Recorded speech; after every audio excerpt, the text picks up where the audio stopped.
become a problem too.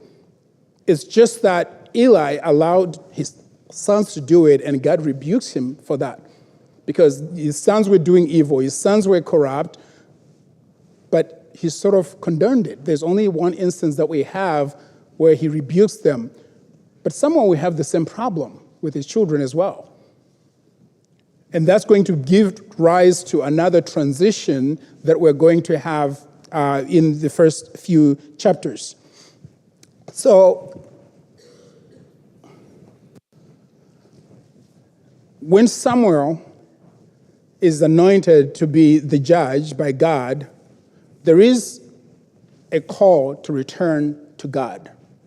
Samuel calls people to say, return to God, put away all your gods. Come back to God. It's a familiar story in Israel's life from the beginning. They get out of Egypt, there is a problem. Moses goes up the mountain, they're already making a calf down below. Anytime they run into a problem, they say, would that we had stayed in Egypt. But here, again, Samuel, he's calling people, and there is a problem because we're in this period of the Judges where everyone is doing what was right in their own eyes. But now, Samuel says, return to the Lord, and he will be your salvation. The Lord will take care of you. The Lord will restore you.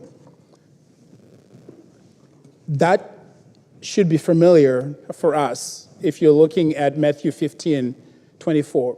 What does Jesus say? And I have it there. I don't have the rest of the scripture say.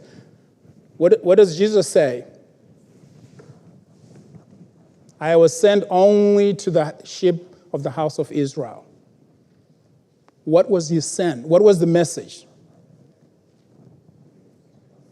What is the message that Jesus is bringing to the house of Israel here? Repent, for the kingdom of heaven is at hand. It is a call to return to God. Here they do, but it's very limited. But when Jesus comes and he says, return, it is for everyone who will heed to the message of salvation. Salvation for the Jews was limited salvation. It was the Philistines have attacked us. We need salvation. It was this, and you see that there's the battle that they will go through, and Samuel prays, and the Lord rescues them. But the transition doesn't happen until Eli himself finally dies. Eli's sons die in battle. Eli's toad falls off, and he dies, and now Samuel is judging Israel. What happens? There is a battle, but what happens?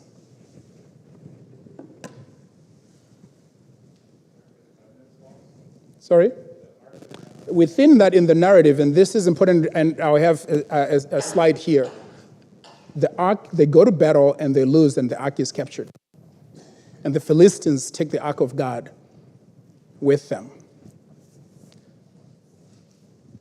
What happens? How does Israel get that back? Do you remember?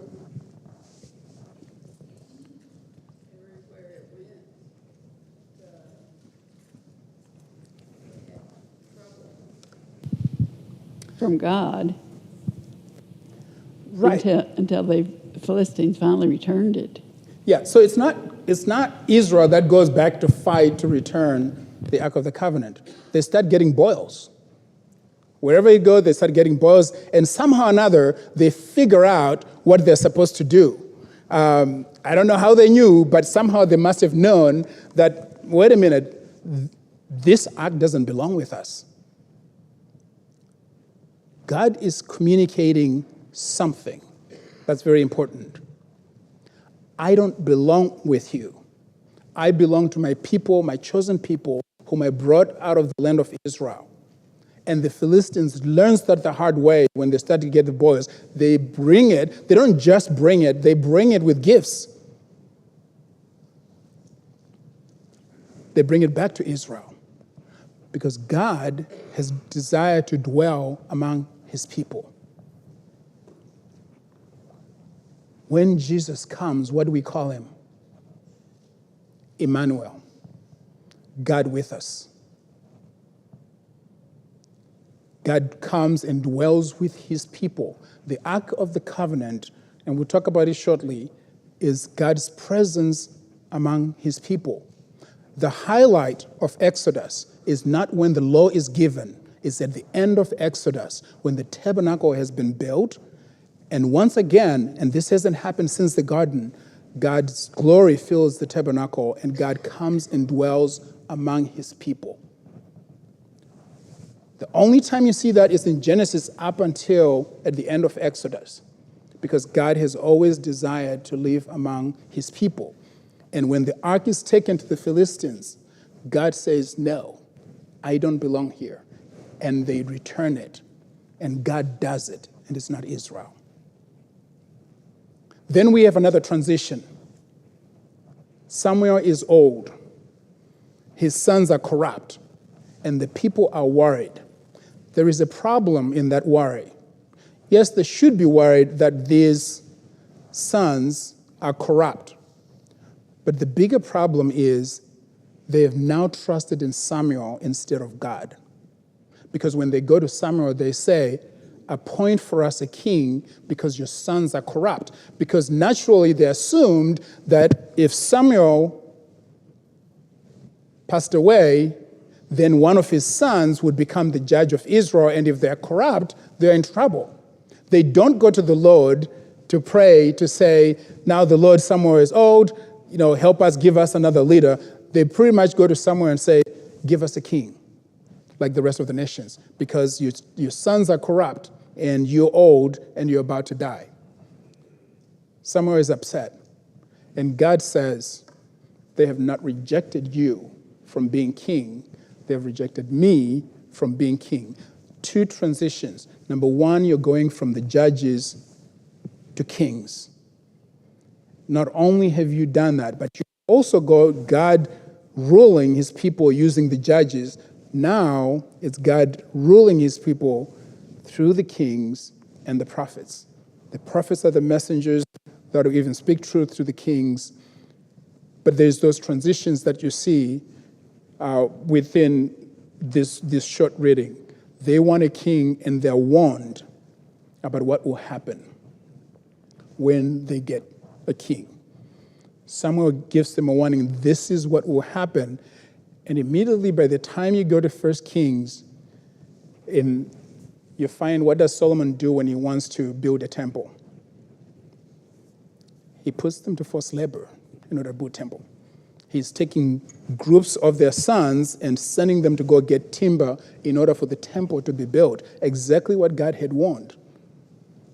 That this is what would happen. That he would gather your children and take them into battle and take them to war. But they did not heed. And all this will happen over and over again, so much that by the time you get to the end of Solomon's life and his son is now king, what do the people go to Solomon and say? You lighten the load. Your father put so much weight on the people because he was building the temple, and then he also was building his own palace. Because of that forced labor that you see in 1 Kings 5. So there is those transitions, and the rest of the narrative is the writer is just telling us things as they happen, but within that narrative is where we find where the story of Israel is going, and if you follow it through, it'll run all the way from Genesis to Revelation. Where was the story of Israel supposed to go? Where was it going to find its final destination? Where was it supposed to end? What we know so far, what we've already learned, and from Genesis chapter 15, is God has made a covenant with Abraham, and one of the three things that he has promised to Abraham is, number one, what are they? I'll make your election, land. What is the third one?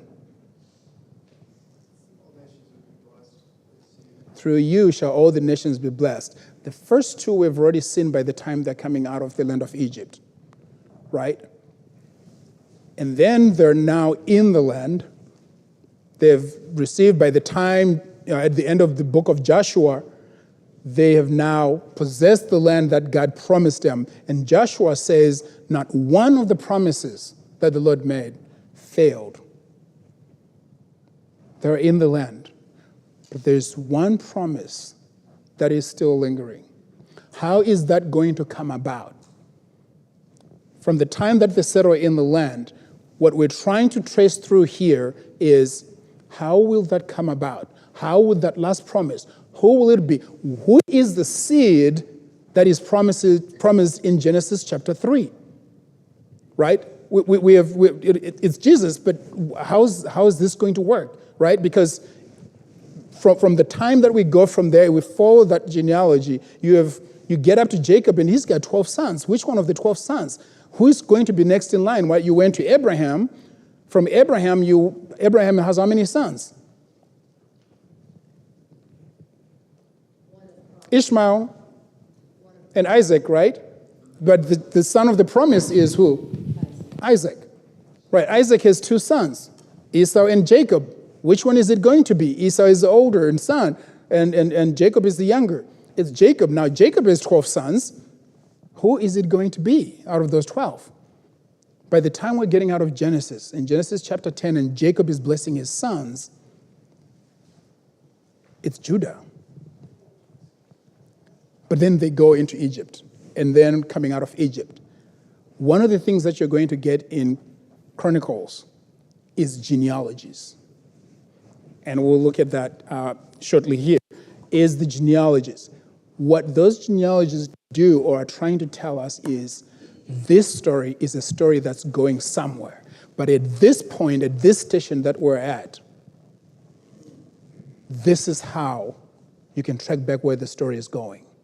We may not know exactly who it is among that at that point, but we know from that this is the tribe. And you will notice that in Chronicles, the focus is mainly on those genealogies. They are all given there for the tribes, but it focuses on 2, the tribe of Judah and Levi.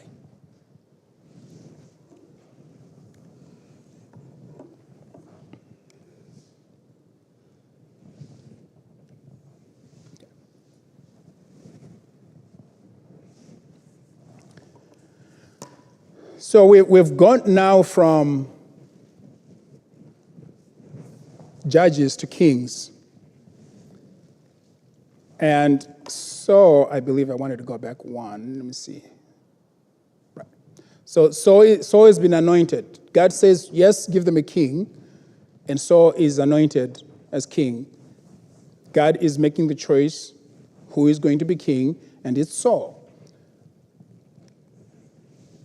But Saul has his own problems.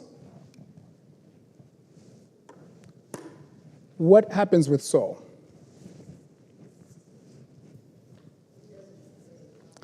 He doesn't fully obey God. And God rejects him as king. There is tension here because Saul is king. David is anointed to be king, while Saul is still king. David does not become king until Saul dies. What has changed here is the lineage. What should have happened had Saul been faithful is that Saul's sons would have been, one of them would have been the next king in line. What God says is, I have now removed it, and he's reminded, Benjamin was the smallest of the tribes. Saul's father's house was the smallest within the tribe of Benjamin. And God says, I chose you from among your brothers. And he fails to obey fully. And Samuel tells him that God has taken his kingship and given it to someone else, to the man who will be after my own heart. This is where David comes in because God specifically asked Samuel to go and anoint David, who is the youngest of 7 in his father's house, and in Jesse. So there is another transition there, that now we've gone from judges to kings, and we have the first king, and then there's a transition to the king. It's a different house. If it had been Saul dying and then his son taking over, there wouldn't be that much transition here. The transition here is you're going from one house to the other. The kingship has been given to a different tribe, from the tribe of Benjamin to the tribe of Judah. Now, things are starting to shape up because we already know this, right? We were worried a bit when it was the tribe of Benjamin because that was not consistent with what we already know from Genesis about the tribe of Judah. Now, did it mean that the king had to necessarily come from the tribe of Judah? Yeah, actually, because when Jacob is about to die, that's one of the things that he says to Judah. That Judah, from him will come the kings. And David is Judah's greater son. One of the things that happened with David is, if you go back to the narrative in Genesis, Judah is not without clean hands, to sort of use that legal phrase, in the sense that he's the one that actually says to Joseph, why should we sell? Why should we kill our brother? Let's sell him and make some money, right? And then the second half of that, when they have to go back, he goes back and he's made a promise to his father that I will bring back Benjamin from Egypt, but let us go and get food.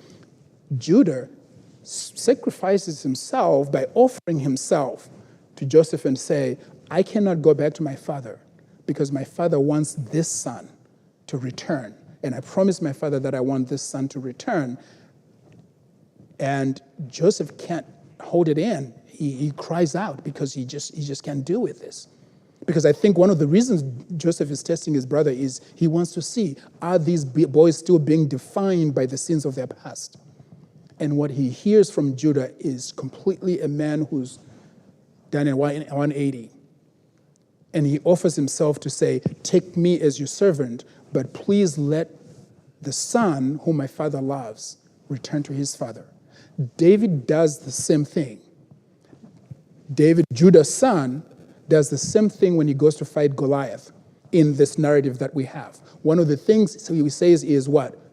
Who is this uncircumcised who defies the army of the living God? And when he goes to Goliath and he says, you have a sword, but I come in the name of the living God. And goes before Goliath, representing the entire nation of Israel. Because what had Goliath said? If I win, you serve us. But if you win, then we serve you. What is David's greatest son going to go? He's the reason why we're here. He is going to give himself on the cross for all of us.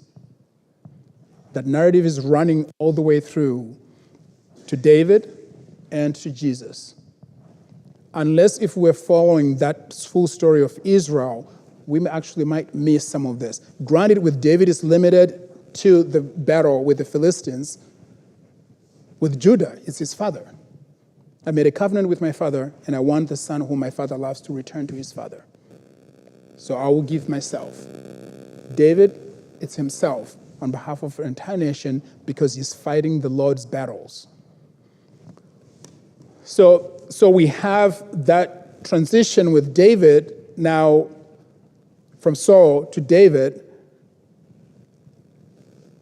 and Saul dies in battle. It's not until Saul dies in battle that the tribe of Judah first anoint David as king. And for 7 years, David is king over Judah. And then eventually, for the next, 33 of his life, he's king over both Israel and Judah. Now, the Ark of the Covenant, we've already talked about this, is the presence of God among his people. That's what it represented. They carried it in the every time. It's set in the tent of meeting where the priests and the Levites officiated. And so as they travel along, God is actually going to relate this. One of the things that's happening in this narrative that's important to see is that each time, part of Israel's history comes up in bits and pieces. They'll take a small passage and you sort of hear, this is what happened when you got out of the land of Egypt. I did this to you for your fathers, God will say, or they'll reflect upon it. We're also told that by the time they're building the tabernacle, it had been how many years after they came out of the land of Egypt? Something like 480 years. So that's a timeline. It's marking time about how long has it been? It's been that long since they have come out of Egypt. They're settled now in the land, and there is still problems. Some of those problems come up in different forms that have always been there, and we're hearing the Judges, everyone's doing what was right in their own eyes. But there is a remnant of people that are faithful. I think that gives us hope that no matter how bad things seem in our world and what's going on in our world, and we think this is worse that has come, maybe we need to look at the scriptures and learn that it is actually not. It's probably been worse in times before, in other generations. But as long as we're faithful and we serve God and we worship God because we have hope through Christ, I think that is an important message for us to have. So here we talked about the Ark of the Covenant, and it's been taken by the Philistines, it's returned to Israel, and what the next thing that happens is now it actually has to be brought to Jerusalem. I won't go through the entire of the narrative, but it's coming back to Jerusalem. There are things that happen, but you see people being blessed because the ark has been returned where the ark is at, and certain times God is very strict. There are laws that have been given about how to handle the Ark of the Covenant.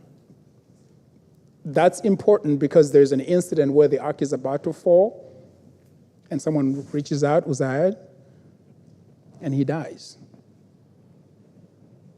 It was more important, the message that is given to Saul, it was more important to obey than sacrifices. If we don't obey, it doesn't matter what else we're doing unless if we obey exactly what God has told us to do. Any questions or thoughts in those passages? Yes? Where's the ark now? Today? I don't know. I don't think it exists anywhere where it's displayed. It's Doesn't matter. We got Christ. We have Christ. So I want to answer two things. I think your question is the ark, the physical ark itself, right? The presence of God, as we discussed. So it's true, we don't need the ark the way they did because we have Christ. Does that make sense? Yes. Our salvation for Israel, they carried the ark of the Lord into battle if they were going. Sometimes they were required to, but the Levites had to carry it. For example, when David runs from Jerusalem, the Levites attempt to take the ark with him with David, and David sends them back and says the ark should stay in Jerusalem. But it was always recognized as the presence of God, and his reason is, perhaps the Lord will have mercy on me and return me to Jerusalem. If I return, the ark should be where it's supposed to be among his people. But we talked about Emmanuel, God with us, Jesus coming and living among his people, and then going to the cross and making the sacrifice, bringing in all the nations, which, by the way, had already been foretold by David, and we'll get to that because there's a song of David in here that actually it makes it more clear that they should have understood when they saw Jesus who he was and why Jesus had come.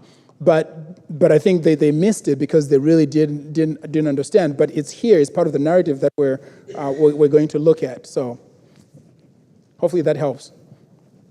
Any other questions?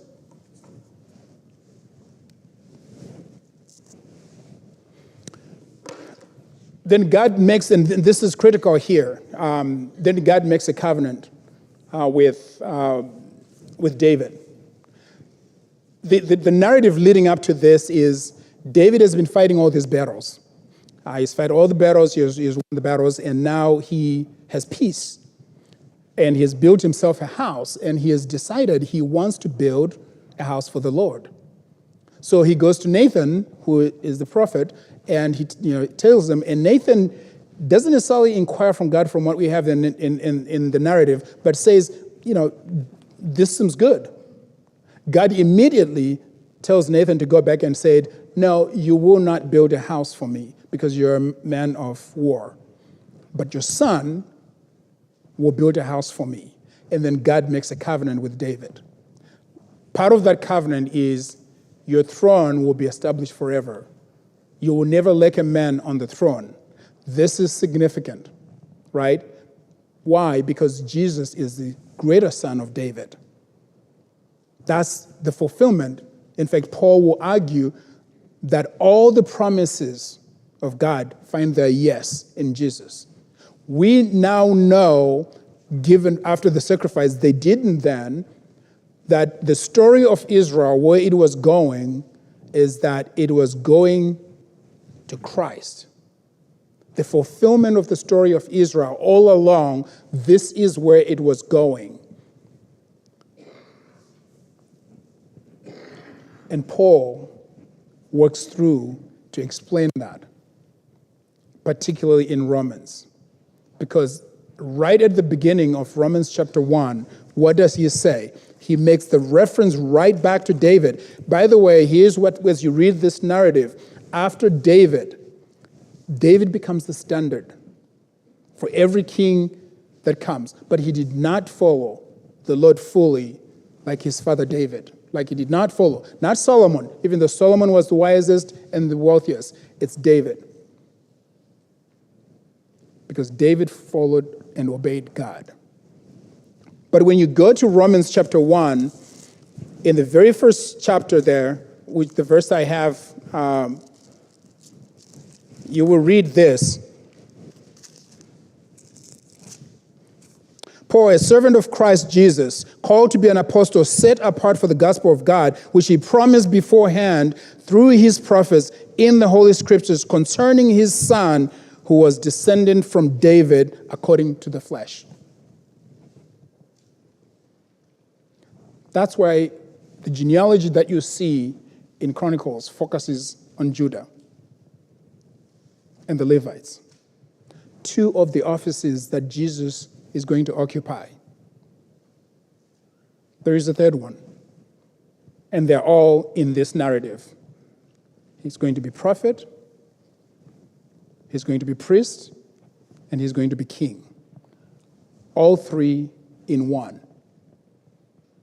Those offices, there's only one other person that is mentioned in Hebrews who at least held two of those offices, priest and king. Do we know who that is? Melchizedek. It's the only other person. But he had two. For Jesus, it's all three offices that we see here. We see the prophets working, Nathan, Gad. We see the Levites. And if you look at the genealogies, the longest are Judah and Levi. So God makes a covenant, and this is where the story of Israel has been going all along. It was to get us to Christ. And that's exactly the argument that when you read Paul, that he is actually going to make. We might get to that. Looks like we have 5 minutes. We might or might not get to that. And then we have, now David dies, and Solomon is anointed king. David calls Solomon and gives him instructions. A couple of things that happen here. David gives instructions to his son about what he is going to do. One of those things is that Solomon is going to build the temple. In Chronicles, you get the full list of what David did to prepare for that temple. He made preparations. He says, my son is young, so I'm going to prepare all the materials that are needed to build the temple. So he makes that preparation for temple building. But Solomon is also a type, because what happens is that when he begins, he's been given instructions by his father. People that sort of did certain things to David, and David did not avenge himself, like Shimei, who cursed David when David was running away from Jerusalem. And he says, you've got to take care of this. These people are guilty. And the first thing that Solomon, when he sits on the throne, is he calls those people and he passes judgment. For Shema, he says, you're not going to die, but you stay in Jerusalem. And on the day that you leave Jerusalem, or the gates, you will surely die. And of course, he does leave 2 years after, and he dies. So there is the judgment. If you want to contrast that, Jesus talks about in Matthew that when he comes, there's going to be sort of a separation of the righteous and the unrighteous. So you cannot see that with Solomon being limited. And the other part that you see with Solomon in this narrative is when Jesus talks about Solomon and is acknowledging Solomon's greatness, but he says, I'm greater than Solomon. You thought Solomon was powerful, wealthy, all of wisdom. I'm better than Solomon in all those things.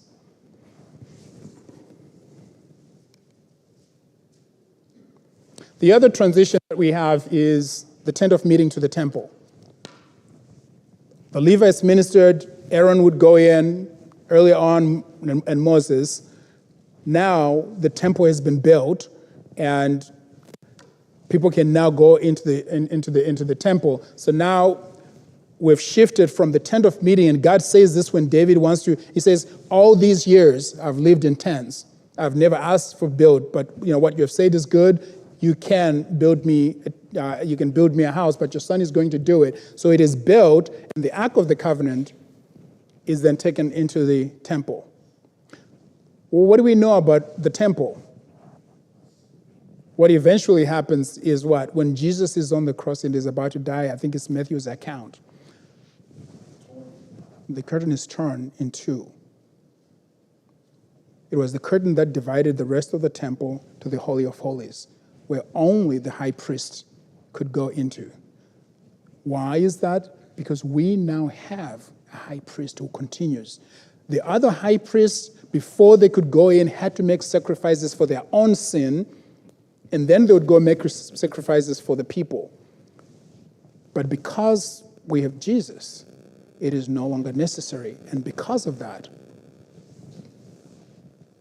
it was turned in two. And real quickly, I think we have about 1 minute. Any questions? I would read. Sorry, go ahead. I was still thinking about the ark question. I was just wondering if Jerusalem was the last we saw of the ark, and then I was thinking if there must have been a point too of which maybe it lost its power and which maybe it would be neglected. But I was just wondering the last mention of it was at Jerusalem. It's a part of that will be in. Well, actually, it's when the temple is destroyed before they go into exile. One of the key things with Chronicles is, and I have to remember if they do mention it, is Chronicles is written round about same time as Nehemiah and Ezra. And you actually see some narrative after people have come back from exile. So that's Chronicles. So it's sort of relating. There are some few things where they might have been using different manuscripts. I think there's a few things in the genealogy in Chronicles, but they're writing that after they return. So you'll see certain things that are in Kings and First Samuel. But I'm trying to think whether there is the mention in that. I don't think there is in Chronicles. I think the last that we see is actually in Kings. But I can double check that. Yes. The last reference to the Ark of the Covenant is at the dedication of the temple when God's glory fills Solomon's temple. And after that, there's no further mention of it in scriptures. And there's a great documentary about it. It's called Indiana Jones. And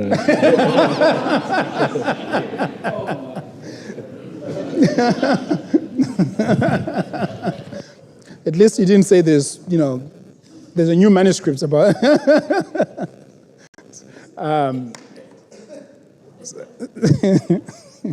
it's money, yeah. I was going to, the last that I can think of in Kings is when the temple is dedicated. I highly recommend reading that narrative, particularly the prayer, because one of the things in that prayer that's significant for us is even Solomon anticipated us, not just Israel, because he says that when a foreigner who's not part of your people, meaning Israel, when he prays and looks to this temple, please do what he's asking. That even the temple at that time, Solomon knew that part of Israel's history included the foreigners. So this dedication of the temple, when you get, this is significant, right? Because they've had the tabernacle, and the Ark of the Covenant has been in the tabernacle. Now the Ark is going into the temple, and Solomon prays this prayer, and this is what will keep happening because it'll be referenced. People will reference back to this prayer and say, when this was dedicated, this is what was said. That when a foreigner, when we pray towards this direction, when Daniel is praying and he's in exile, he's looking towards Jerusalem, it's because of what Solomon says when he's dedicating the temple.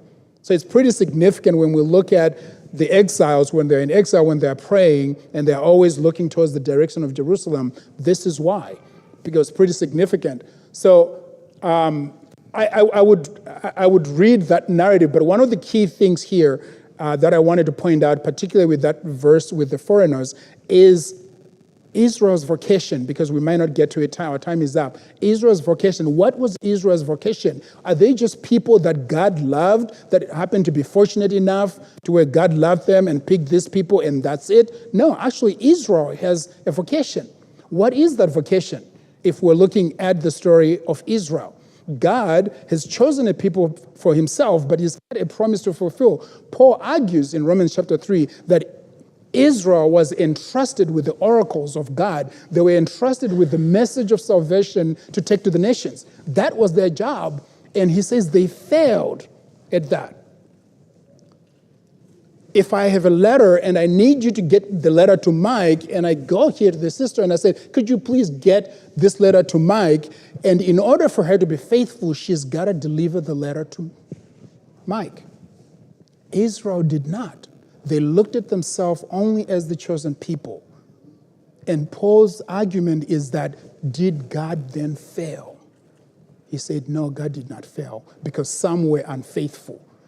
That was Israel's commission, to take the message of salvation to the nations so that because of Israel, all the nations would then be drawn, so that that final promise, when Jesus comes, would be fulfilled, that through him, all the nations of the earth will be blessed. That is the summary of the book of Romans that Paul gives us at the end, where he says the root of Jesse has risen to rule the nations, and in him the Gentiles will hope. Thank you very much.